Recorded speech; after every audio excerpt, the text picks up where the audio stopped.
11 अप्रैल को नागपुर की धरती से दहाड़ी बसपा सुप्रीमो, कहा कांग्रेस की गलत नीतियों के कारण बनी बसपा, भाजपा भी कर रही है वही काम। बहन जी ने कहा सत्ता में आने पर सामाजिक सुरक्षा के प्रभावी कदम उठाएंगे। जी हाँ साथियों, मैं सागर रणवीर और आप देख रहे हैं प्रबुद्ध भारत टीवी। अगर आपने हमारे चैनल को अब तक सब्सक्राइब नहीं किया है तो कृपया हमारे चैनल को सब्सक्राइब करें और बेल आइकन को दबाकर ऑल पर क्लिक करें। साथ ही हमारी इस रिपोर्ट को अपने दोस्त परिवार और रिश्तेदारों में शेयर करना भी ना भूले। दरअसल आपको बता दूं कि लोकसभा चुनाव के मद्देनजर बसपा सुप्रीमो ने पहली रैली महाराष्ट्र के नागपुर में की। नागपुर के बेजनबाग मैदान में 11 अप्रैल को बाबा साहेब और महात्मा फुले इनकी संयुक्त जयंती के अवसर पर यह रैली रखी गई थी और लोकसभा के चुनावों के मद्देनजर अपने उम्मीदवारों के समर्थन में बसपा सुप्रीमो वोट मांगने के लिए नागपुर की बेजनबाग मैदान से 11 अप्रैल को उन्होंने एक भव्य जनसभा को संबोधित किया। उन्होंने इस जनसभा में बोलते हुए कहा कि समाज के कमजोर वर्ग के हितों की राजनीति करने का आह्वान करते हुए बसपा अध्यक्ष बहन जी ने कांग्रेस व भाजपा को राजनीतिक मामले में एक दूसरे की पूरक ठहराया। उन्होंने कहा कि कांग्रेस सही तरीके से काम करती तो आवश्यकता ही बसपा को बनाने की आवश्यकता ही नहीं होती। कांग्रेस की गलत नीतियों के कारण बसपा बनी है, ऐसा बहन जी ने कहा। और अब भाजपा और उसके सहयोगी दल भी कांग्रेस के समान ही काम कर रहे हैं। पारदर्शी चुनाव हुए तो इस बार भाजपा भी सत्ता से दूर हो जाएगी। तो ये बड़ी बात बसपा सुप्रीमो ने नागपुर में कही। इसके साथ ही उत्तर प्रदेश में मुख्यमंत्री कार्यकाल का जिक्र करते हुए बहन जी ने कहा कि केंद्र में सत्ता में आने पर सामाजिक सुरक्षा के प्रभावी कदम बीएसपी की ओर से यानी हमारी ओर से उठाए जाएंगे। गुरुवार को बेजनबाग मैदान में बसपा उम्मीदवारों की प्रचार सभा में बसपा सुप्रीमो बोल रही थी, कांग्रेस की कथनी व करनी में अंतर है। उन्होंने कहा कि कांग्रेस की कथनी व करनी में अंतर है। कांग्रेस के राज में संघर्ष करते रहे बाबा साहेब को भारत रत्न का सम्मान भी उन्होंने नहीं दिया, भारत रत्न की उपाधि से उन्हें सम्मानित नहीं किया। उन्होंने कहा कि बसपा के अथक प्रयासों के कारण ही वीपी सिंह के नेतृत्व वाली सरकार ने बाबा साहेब को भारत रत्न का सम्मान दिया। बसपा के संस्थापक मान्यवर कांशीराम साहब के मृत्यु पर एक दिन का भी उन्होंने शोक घोषित नहीं किया। ये बड़ी बात बहन जी ने नागपुर की सभा में कही। उन्होंने कहा कि तब केंद्र में कांग्रेस के नेतृत्व वाली सरकार थी। ओबीसी कल्याण के संबंध में मंडल आयोग की सिफारिश को भी कांग्रेस ने लागू नहीं किया। इस बात का भी, इस घटना का भी जिक्र उन्होंने किया। इसके साथ ही कांग्रेस की इन नीतियों के कारण ही बसपा बनी है। इसके साथ ही वीपी सिंह सरकार ने बसपा से समर्थन मांगा था, तब बसपा ने उस सरकार से दो मांगे मनवाई।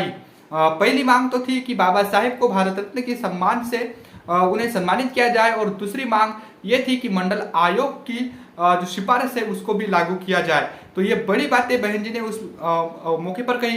उन्होंने कहा कि भाजपा भी कांग्रेस के समान जातिवादी, संकीर्ण व द्वेषपूर्ण मानसिकता के कारण कांग्रेस सत्ता से बाहर हुई। भाजपा उसके सहयोगी दलों को सत्ता का मौका मिला, लेकिन भाजपा व उसके सहयोगी दल भी कांग्रेस के समान ही काम कर रहे हैं। इसके साथ ही उन्होंने कहा कि फ्री एंड फेयर चुनाव व वोटिंग मशीन पर भी उन्होंने बड़ा आरोप लगाया। उसमें उन्होंने कहा कि इसमें भी गड़बड़ी नहीं होने पर भाजपा आसानी से सत्ता से बाहर हो जाएगी। इसके साथ ही अच्छे दिन दिखाने के उन्होंने कहा कि अच्छे दिन दिखाने के एक चौथाई वादे पर भी वो पूरे नहीं हो पाए हैं। उच्चतम न्यायालय की शक्ति व इलेक्ट्रोल बॉन्ड से खुलासा हुआ है कि पूंजीपतियों व धनासेठों को मालामाल किया जा रहा है। ये भी एक खबर निकल कर आ रही है। इस बात का भी जिक्र उन्होंने किया कि किस प्रकार इलेक्ट्रोल बॉन्ड के माध्यम से भाजपा ने एक बड़ा पैसा लिया है। इलेक्ट्रोल बॉन्ड के माध्यम से एक बड़ी रकम उन्होंने हासिल की है और चुनावों में ये असर डालता है, इसका भी जिक्र उन्होंने किया। इलेक्ट्रोल बॉन्ड को भी उन्होंने नहीं छोड़ा और इस बात का जिक्र करते हुए कहा कि धन्नासेठों को उन्होंने मालामाल किया है। कांग्रेस के समान भाजपा भी सरकार एजेंसी का दुरुपयोग कर रही है। किसान परेशान है, अनुसूचित जाति व जनजाति के जो लोग हैं या आरक्षण का पर्याय लाभ इन्हें नहीं मिल पा रहा है। पदोन्नति का भी जिक्र उन्होंने किया कि पदोन्नति में आरक्षण का कोटा अधूरा है।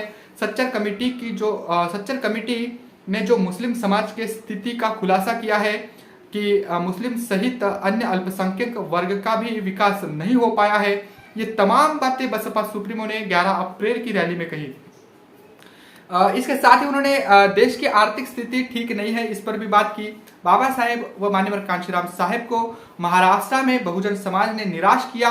इस बड़ी बात को नागपुर के बेजनबाग मैदान में जो सभा हुई उसमें बहन जी ने कहा कि मान्यवर कांशीराम और उसके पहले बाबा साहेब को भी महाराष्ट्र की जनता ने नाराज किया। ये भी एक नाराजगी उन्होंने व्यक्त की और इस बार गलतियां नहीं करनी है, ये बड़ी अपील उन्होंने की। साथ ही उन्होंने कहा कि महाराष्ट्र के लोग अगर इस बार नहीं संभले तो आने वाला समय बहुत कठिन है और इसीलिए बाबा साहेब के दिखाए हुए मार्ग पर आप लोग चले, ये मेरी पुरजोर अपील है, ऐसा बसपा सुप्रीमो ने महाराष्ट्र की जनता से कहा। तो एक तरीके से हम कहेंगे कि बहन जी ने पूरी तरीके से कांग्रेस के साथ साथ भाजपा और अन्य दल जो महाराष्ट्र के हैं इन पर भी कड़ा हमला बोला है।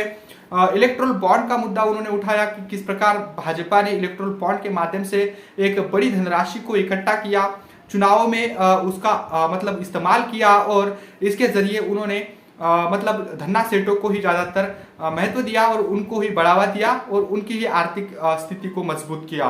तो इसके साथ ही उन्होंने कांग्रेस पर भी जमकर हमला बोला। कांग्रेस की गलत नीतियों की वजह से ही बीएसपी बनी है, इस बात का भी जिक्र उन्होंने किया और कांग्रेस के ही परिचिनों पर अब भाजपा चल रही है और अगर वोट का इस्तेमाल सही तरीके से किया तो भाजपा सत्ता से बाहर हो सकती है।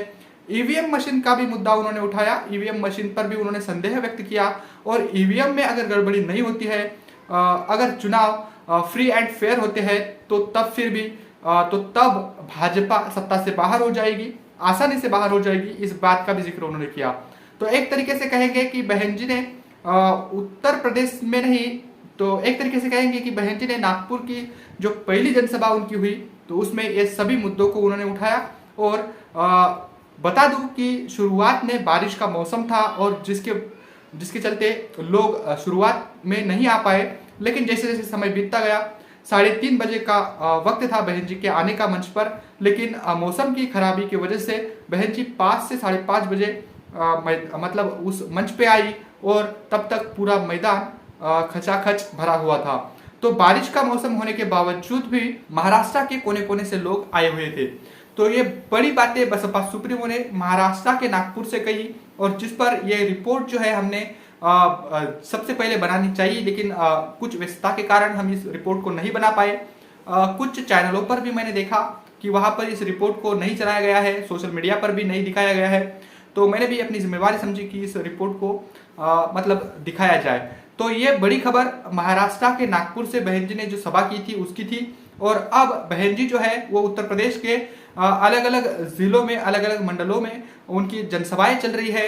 उनकी भी एक अलग से रिपोर्ट बनाकर आपके सामने पेश करूंगा। बने रहे प्रबुद्ध भारत टीवी के साथ, मिलते हैं अगले रिपोर्ट में, तब तक के लिए जय भीम जय भारत।